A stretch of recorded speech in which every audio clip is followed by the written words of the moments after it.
Perkenalkan, nama saya Krismandani, NIM 4420216. Di sini saya akan menjelaskan tentang pengertian protozoa. Protozoa secara umum adalah alat gerak pada protozoa berupa Pseudopoda sampai Flagella dan Cilia, di mana Pseudopoda dibentuk dari ektoplasma, kemudian endoplasma akan mengikutinya. Adapun respirasi yang dilakukan dengan cara aerob atau anaerob. Pada respirasi aerob terjadi oksidasi dengan O2 yang masuk dalam tubuh dengan cara difusi dan osmosis melalui seluruh permukaan tubuh. Sedangkan pada anaerob terjadi pembongkaran zat yang kompleks menjadi zat yang sederhana dengan menggunakan enzim tanpa memerlukan oksigen, yang semua hasil tersebut akan disimpan di dalam vakuola kontraktil sebagai zat ekskresi. Adapun morfologi protozoa, ukuran dan untuk bentuk protozoa sangat beragam. Beberapa bentuk lonjong atau membola, ada yang memanjang, ada pula yang polimorfik, mempunyai berbagai bentuk morfologi pada tingkat-tingkat yang berbeda dalam daur hidupnya. Beberapa protozoa berdiameter sekecil 1 mikron, seperti amoeba proteus berukuran 600 mikron atau lebih. Beberapa ciliata yang umum mencapai ukuran 2000 mikron atau 2 mg. Jadi dapat dilihat dengan mudah tanpa pembesaran. Ada beberapa morfologi protozoa yang di antaranya: 1. Semua protozoa memiliki vakuola kontraktil. Vakuola dapat berperan sebagai pompa untuk mengeluarkan kelebihan air dari sel, atau untuk mengatur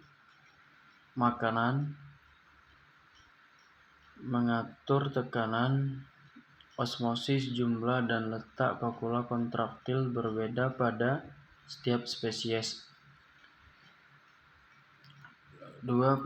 Protozoa dapat berada dalam bentuk vegetatif atau bentuk istirahat yang disebut dengan kista. Protozoa pada keadaan yang tidak menguntungkan dapat membentuk kista untuk mempertahankan hidupnya. Saat kista berada pada keadaan yang menguntungkannya, maka akan berkembang menjadi sel vegetatif.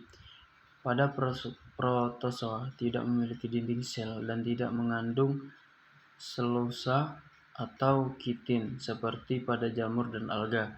Kebanyakan protozoa memiliki bentuk spesifik yang ditandai dengan fleksibilitas ektoplasma yang ada dalam membran sel. Cara makan protozoa. Protozoa merupakan organisme heterotrop yang memperoleh makanannya dengan cara fagositosis, yaitu menelan dan mencerna mangsanya. Pada umumnya protozoa memangsa anggota protista lain, jamur dan ganggang mikroskopis, bakteri maupun sisa-sisa organisme. Protozoa dikenal sebagai predator uniseluler yang mengontrol jumlah populasi bakteri. Selain itu, protozoa juga dapat bersifat parasit dengan mengambil nutrisi dari dalam tubuh organisme lain, atau bersimbiosis dengan organisme tertentu untuk memperoleh makanan. Reproduksi protozoa sebagai hewan adalah gerakannya yang aktif dengan cilia atau flagen, memiliki membran sel dari zat lipoprotein, dan bentuk tubuhnya ada yang bisa berubah-ubah. Sebagai besar protozoa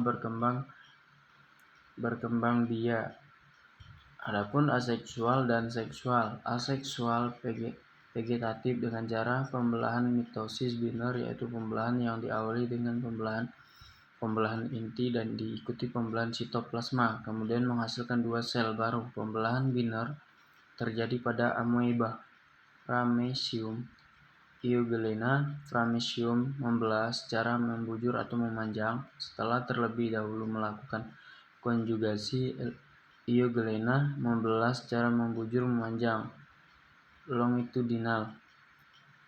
Spora perkembangbiakan aseksual pada kelas Prozoa apicomplexa dengan membentuk spora melalui proses sporulasi di dalam tubuh nyamuk.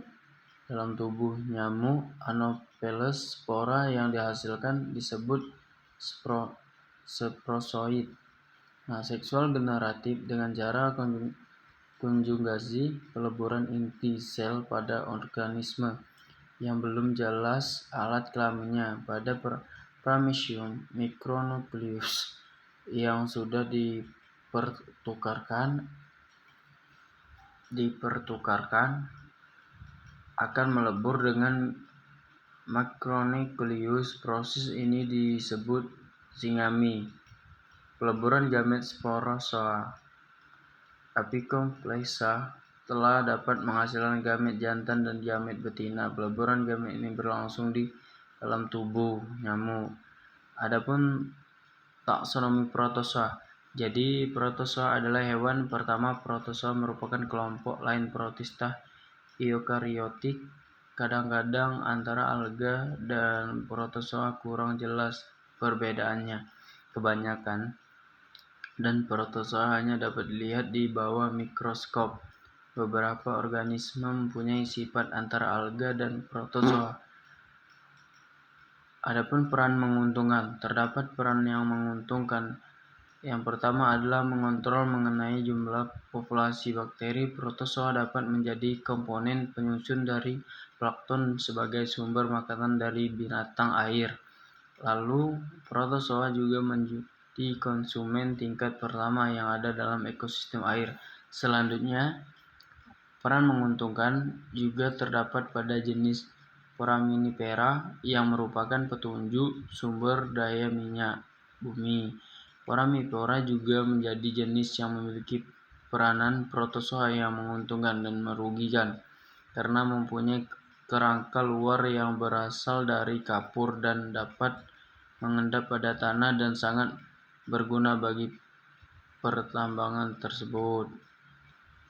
Selanjutnya ada alga yang merupakan jenis protozoa. Ini dapat bermanfaat sebagai bahan pembuat agar-agar. Jenis protozoa ini adalah Gelidium dan juga Eucheuma.